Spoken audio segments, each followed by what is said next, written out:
95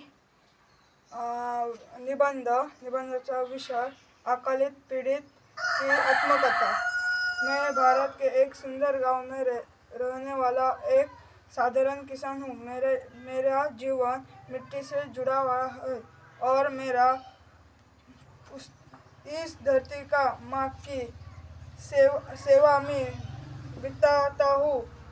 मेरा काम है रोडों को देश के रोडों को देश के रोडों को हाँ, के लिए उगाना लोगों को अन्न उगाना और उनका पेट भरना। लेकिन आज मैं आपको अपनी खुशहाली की नहीं, अपने जीवन के सबसे काले और दर्दनाक दौर अकालित सूखा की कहानी सुनाने आया हूँ। मैं एक अकालित पीड़ित हूँ, निस्सकी हूँ। सती खेलती जिंदगी को प्रकृति के एक स्क्रू ये पेड़े ने उजाड़ कर रख दिखा। अकाल आने से पहले मेरा गांव बहुत खूबसूरत था। चारों तरफ लहलहाते खेत थे।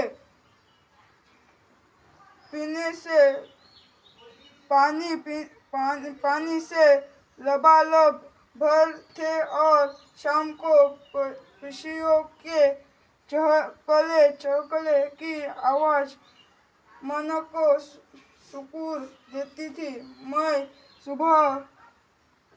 मैं सुबह उठकर अपने बैलों को लेकर खेत पर जाता था। जब मिट्टी से पहले बारिश की सौंधी खुशबू आती थी तो मेरा दिल नाच उठता था।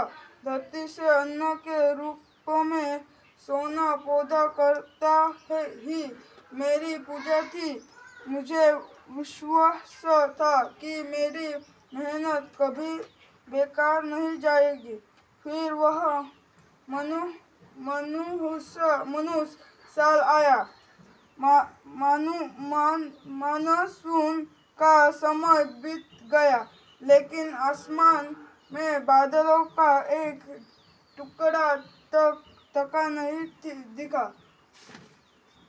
जून से जुलाई और फिर अगस्त का महीना भी सूखा निकल गया।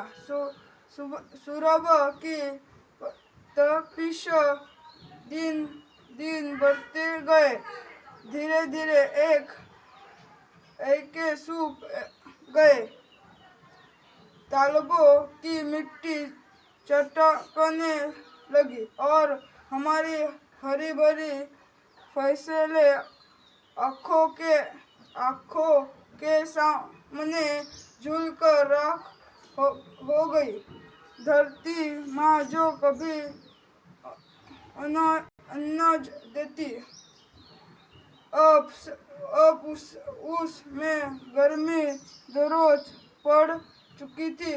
अकाल ने हमारे गांव पर ऐसा डेरा डाला कि पीने के पानी के एक बूंद के लिए हारकर मच गया। अनाज का आखिरी दाना भी खत्म हो चुका था और चारों तरफ सिर्फ भूख और लाचारी का सन्नाटा था। एक अकालित पीड़ित का सबसे बड़ा द्वारा यह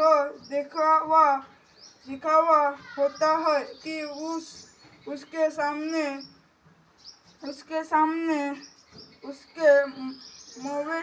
मवेशी तड़प कर दम तोड़ रहे हैं। मेरे बैलों ने जीवन भर मेरा साथ दिया। चारों ओर पानी के अभाव में वे एक एक करके मेरे सामने मर गए। बच्चों के भूख से रोती हुई आवाज मेरे कलेजे को चीर देती थी। रात रात भर मुझे नींद नहीं आती थी। बस यही चिंता सताती थी कि सुबह अपने परिवार का पेट कैसे भरूंगा। साहूकार से लिखा गया कर्जों का बोझ अलग से छाती पर पत्थर के तरह भारी हो रहा था। भूख और कुपोषण के कारण गांव में बीमारियां फैलने लगी और कुपोषण के और इलाज के लिए फूटी कौड़ी भी वही बची था। धन्यवाद।